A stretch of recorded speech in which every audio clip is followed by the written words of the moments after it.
Aloha, it's Samana with Soul to Skin Renovations, and we're here to talk about relationships. I have Tony Scott with me. Hello. We're going to talk about male and female perspectives. So I was asking topics that people were interested in. Of course, relationship is always a great topic. And we're contemplating, we had a great talk at this coffee shop the other day about what is happening in this day and age with both male and female and how they interact just as entities onto themselves and then with each other. And I wanted to ask Tony, the male perspective, what does he feel are conditions happening right now in our society? What is different with men now than ever before? Or what are the challenges? Well, I think one of the main challenges is that we're challenged on almost every level as males. Society's changing fast, you know. The traditional male roles are in flux. There's a lot of commentary that traditional male roles are, for example, considered toxic. There's economic challenges, and this holds true for both men and women, of course. There's economic challenges. The society's moving fast. Social media, health, fitness, physiology. We're all really tasked to get it all done, and the relationships are in the breach on this. I think people are finding themselves strained for time, strained for attention, strained for perspective in order to how to fully relate. And there's a lot of distracting influences out there competing for our time, you know, social media, for example, and the change it's had on how human beings interrelate. So we're in this time of vast change, and I think we're all struggling and trying to find a way to deal with these changes. Yes. And you were saying some of your remedies that you wanted to further pursue with men. Yeah, I think men would be well advised to stay grounded and focused. Since the topic is relationships, of course, but any relationship begins with a holistic, healthy individual. So therefore, I think men have to focus on themselves to the degree that we are the best we can be, so that we can be a blessing to those around us who love us and whom we love. And this means taking care of ourselves physically, taking care of ourselves spiritually, emotionally. I know that you do a lot of work with detox, with cleansing, with diet. These are all important issues.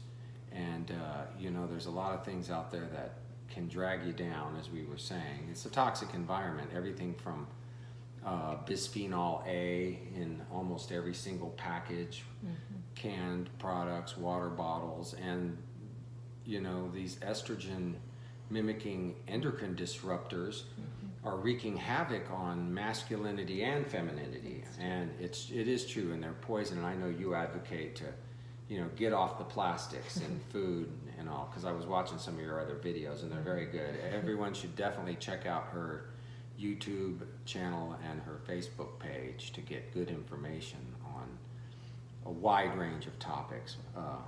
That plug was free. Thank but you. but most specifically, men must take care of themselves, and that way we're better fit for women, because women need us and we need them. And regardless of your relationship, whether it's your status in this gender fluid society, you need to be your best, you know, and you need to take care of yourself first and foremost. So one of the things I stand for is empowering men to be the best they can be, and forming good male relationships, I think, is one of the key roles in this. That men need to have good relationships with other men, so that we don't necessarily seek our validation of our masculinity from women in aberrant ways. You know, I advocate having good mentorship. Seek out older men who can teach you. Seek out younger men whom you can teach. Be in that continuum information and education, and have a multi-generational focus if you possibly can, because the American family has really undergone some horrible changes in the past 50 years. Fatherlessness is at epidemic levels, and so somehow you almost might have to, as a male, reparent yourself. And women want strong men who are ready to step into leadership roles. And so I think that's one thing I advocate, is men finding other men who can help them and give them advice. You know, that's a really good thing. Also, real quickly, health and fitness. You know, get to the gym, work out, man. It'll help you get off that stress. Lose weight. Watch your diet. Eat healthy foods. Another one of your expertises, by the way.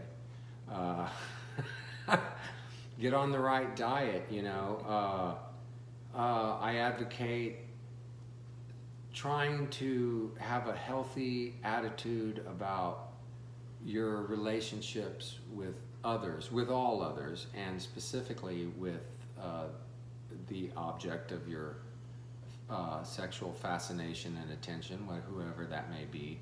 But in the case of men and women, I think we should hold women up as beautiful and sacred and wonderful, and the blessings that they are to us. Because in my opinion, there's nothing better on this planet than the fairer opposite sex. They are the most beautiful, wonderful thing. We've been gifted with women, and women are so wonderful and so smart and such a help, and they do so much, and they're so beautiful, and they raise our wonderful children, and they are our mothers and our sisters and our lovers and our bosses and our inspirations. And so really enjoy that aspect and dive into it and be sweet and in present, and work on that. And specifically in the sexual arena, this is another reason I think men need to continue to be healthy, is that, you know, there's all kind of issues nowadays with erectile dysfunction, and a lot of them are related to stress and diet. Definitely. And also to our attitudes as men. So I think one thing men should caution against is hypersexual stimulation in terms of pornography and these kind of issues. I think it's best to focus on a grounded, real approach that focuses on real people in real situations, and not be carried away on a fantasy cloud that's provided for you so easy, just one touch away on your computer screen. So I think really focusing on real, living, breathing women, look at them, see them as the beautiful creatures they are, look deeply into their eyes, connect. And that takes some emotional vulnerability and courage, really. So be brave, realize it's all just a learning experience, and that you're bettering yourself, and it's going to hurt to avail yourself emotionally to people, but that's really what it's about, is being brave.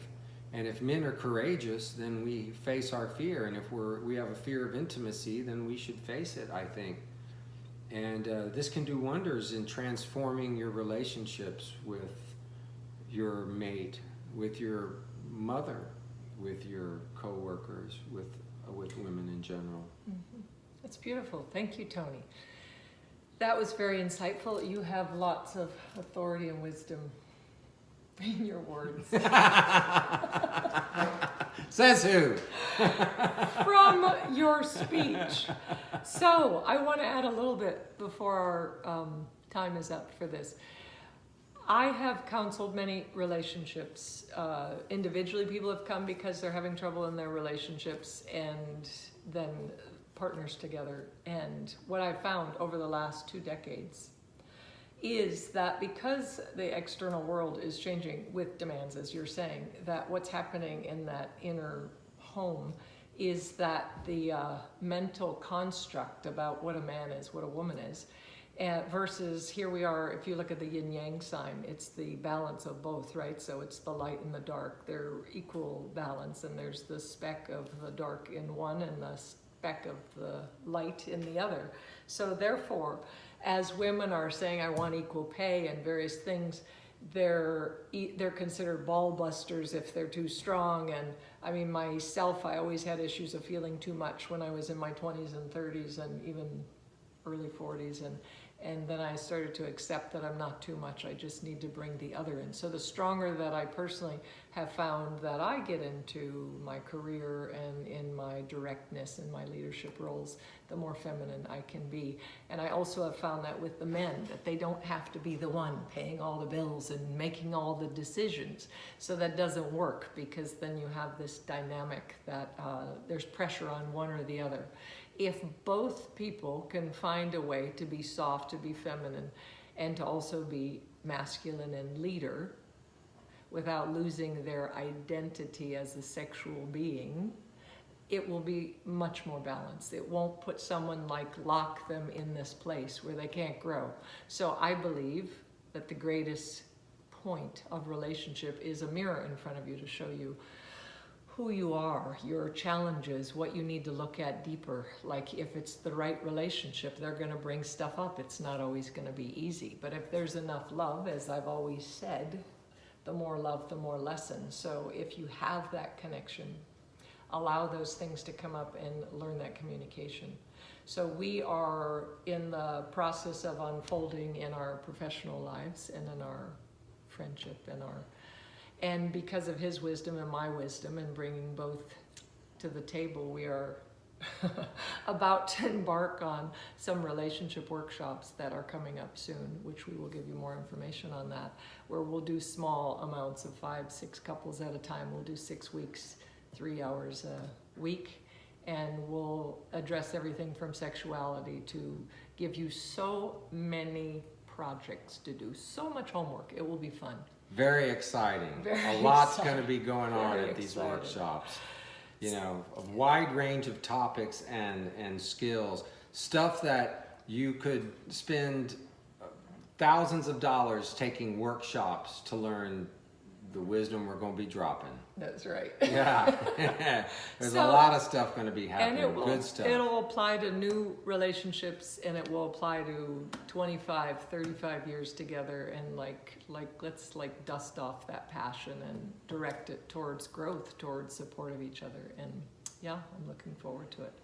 So thank you for listening. We will give you a few more little samples of what we know and the juice we have to offer. Thank you. Aloha.